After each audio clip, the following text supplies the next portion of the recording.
done a few installments for the Heartbreaker series, and I think you'll know why we put this one in the series, because I think everyone's gonna have a broken heart by the time this one's over. This segment of DODTV is brought to you by Muddy Outdoors. Your muddy moment starts at GoMuddy.com.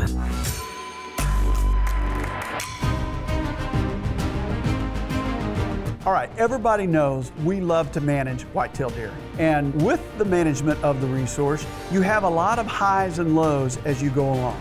I really believe that physiological maturity happens at about 4.5, but by the time they fully reach their full potential, it's 5.5, 6.5. Well, there's a lot of different things that can kill them throughout their life. You find deer from EHD, you find deer from natural mortality. They have so many different things that can occur to them. When you really look at it, when you hunt and you make a clean, ethical kill, it's literally the single best way that you can end an animal's life, especially when you end up consuming that animal. That's why we love to conserve and manage, and that's why we love this resource.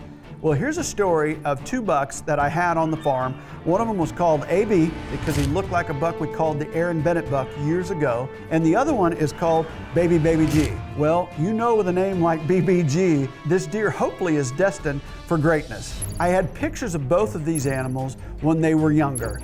Fantastic reconyx images. I considered both of them homeboys.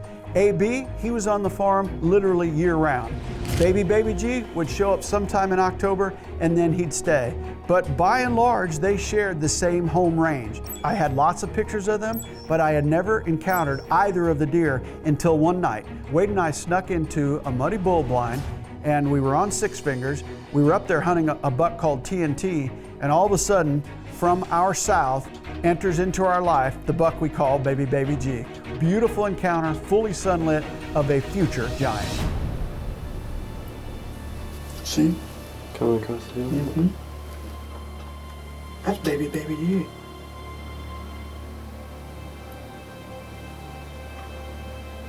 Wow, he looks good there, doesn't he? Yeah. He's gonna cross and go on through.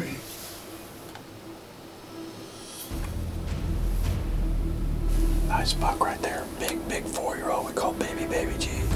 That left side is incredible. I look down, saw him shining coming over the hill. That excites me to see he's still alive. If that deer gets to maturity, he's gonna be one for the record books. Jeez, is he gonna be a slammer, dude?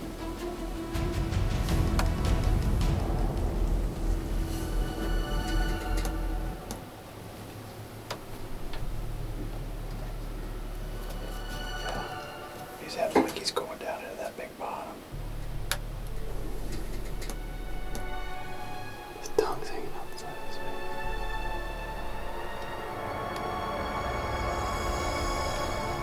He ain't even stopping, he's going right through it.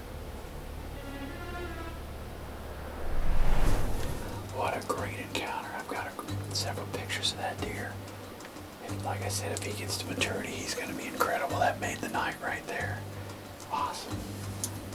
The season rolls on, the pictures continue to roll in, and I don't have any other encounters with Baby G or AB. And then all of a sudden one night, Wade and I sneak into 6 fingers. It's either late December or early January. It's during the latter part of the season, and the pressure was high, very cold weather. And what do you know? We not only see one of these deer, we see both of them the same night. It goes back to me talking about they share roughly the same home range. Both of these deer are giants, and we're gonna let this encounter play out in its entirety. Literally gorgeous footage of both of these giants that night. They are straight downwind of us right now, so we are a little nervous at this moment, but there are 2 giants headed into this draw, which pictures show them coming out here. And based on their direction of travel, they may make it to us. We're a little nervous because they literally couldn't be in a worse spot. They're literally straight downwind, so whether they make it here or not, I don't know. I'm hoping they do.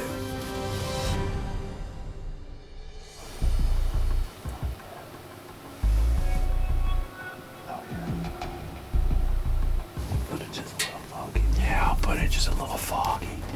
Now we see a really big buck coming out. That's pretty awesome. Down there, further down the draw, there were 2 big bucks together. That was one of the 2, so we'll see if the other one shows up. It's Baby G. Well, that wasn't who we saw coming, is it?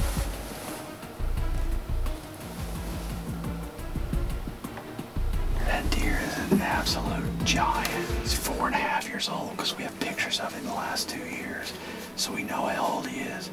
But if you just saw him by yourself, you'd think, oh, you know, fully mature. He's just not, though. Awesome to see this kind of movement tonight. High pressure. Gotta love it. App is right on again. DeerCast said great, and it is great.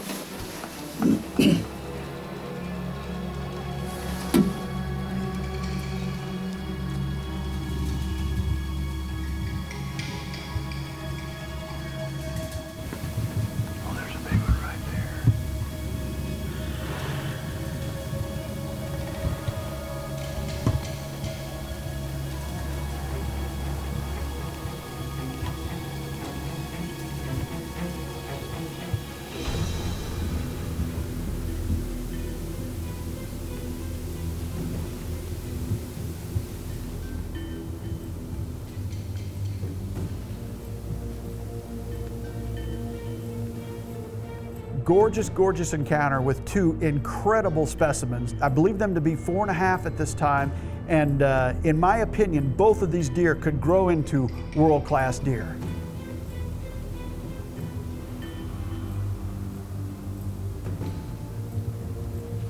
So, at this point, I've had 2 encounters with Baby G, the one and only encounter with AB, and the pictures continue to roll in, but the sightings just did not. We continued to hunt, but we never ran into either one of them again. They were there. They were on the farm. That home core area was shaping itself, and they were right in the middle of it, and they were right together in each other's home core. It really kind of had me a little bit nervous going into the following fall.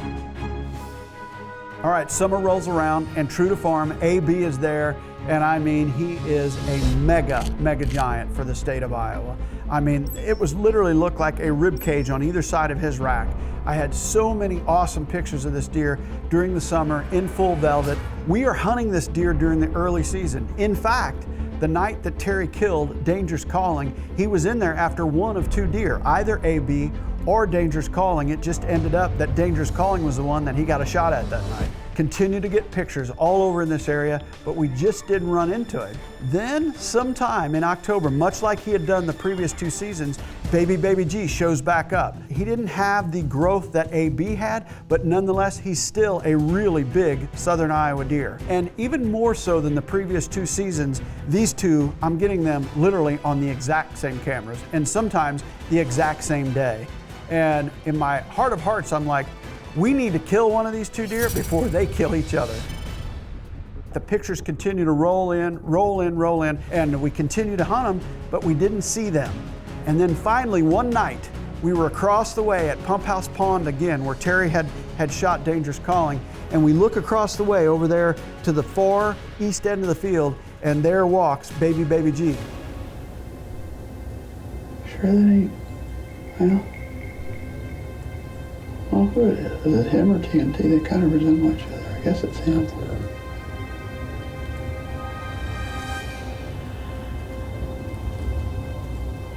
Got every scrape on the way. Yeah, it's that time of year.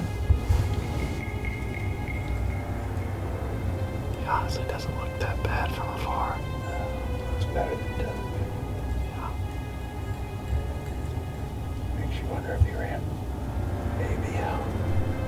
Think about it when he showed up. He might be better than we're thinking. Yeah, big body maybe made the rack look small in pictures. Maybe. Picture time. Chick, chick, chick, chick. Thank you for playing the game. Wow, really cool encounter here to start this phase. Big old massive monster walking that scrape line. Turned the corner, went right down that corn edge there. They all scraped through there too. That's why I have that camera right there at that junction. Should have got some great pictures of a deer I call BBG, because he reminded me last year of what I thought was going to be like another Baby G type deer. He looks similar this year to last year, maybe even a little smaller. So just nice to see a deer that size. What a great start to the phase. Beautiful evening and a beautiful encounter. This now is the 3rd time we've ever seen this deer with our own eyes. We had seen him 2 times previous, and then we saw him this night. But we never did run into AB. Pictures continue to come in. Early November, 5th, 6th, 7th, 8th, 9th, 5th, 6th, 9th, 10th, and then all of a sudden, no baby G, no AB, not even a sign of either of these deer. And I told Wade multiple times, I told Taylor, I told Terry, I said, with the home core that these two had, it would not surprise me whatsoever if they didn't get locked up. I found it very odd that they both disappeared on the same day. You always hold out hope, right? You don't want to believe the worst case news. You want to be optimistic when you're deer hunting. Going into that year's shed hunt, please, somebody just come up with a side to either one of these deer. Give me the hope that one of us is going to have the chance to hunt these deer again in the future. And then, unfortunately, it was Wade who happened across what we all feared so deeply. Well, we're doing a little bit of shed hunting here this evening, and I think we found who we've been looking for since mid-November. AB and baby G, 2 bucks locked up down here. We haven't went over yet to them, but we'll go over here and see who it is, but I assume that's who it is. They went missing on the same exact day. That is indeed who it is. You can tell by that bean coming off of AB's front there. They went missing the same exact day, and they're both homeboys, 5.5-year-olds. Best potential bucks that we had on the farm, actually. The last way you ever want to see a whitetail succumb to Mother Nature. It's just an incredibly unfortunate ending to the story of 2 magnificent whitetail deer. So here's these 2 giants, same home core. We were trying to hunt them, clearly had a chance to shoot them when they were 4.5. That night that I encountered both, but they weren't the target bucks. The next year at 5.5, both are targets, and I hunted as hard as I could for both of them and only saw the one time. I know the neighbor to the south had sheds to both of these deer. I had pictures from one end of the farm to the other. So you're talking about 2 different deer that are probably ranging over a couple square miles, and then all of a sudden they disappear. As I reflect back on everything that occurred between AB and baby G, I go, okay, what could we have done different? And I can't really think of anything that we would have done different. It just goes to show, no matter how much you manage and what all you do to try and help the resource, you can hunt as hard as you can hunt. It doesn't mean you're going to kill that target buck. Frankly, more often than not, you don't kill that target buck. We were trying to hunt them, trying the best we could to match wits with them, and ultimately they matched wits with each other. And once again, Mother Nature ended up ending the lives of 2 incredible 5.5-year-old bucks. We hope everybody enjoyed the story of AB and baby G. Just a terrible way to see them go, but it is part of the natural cycle out there.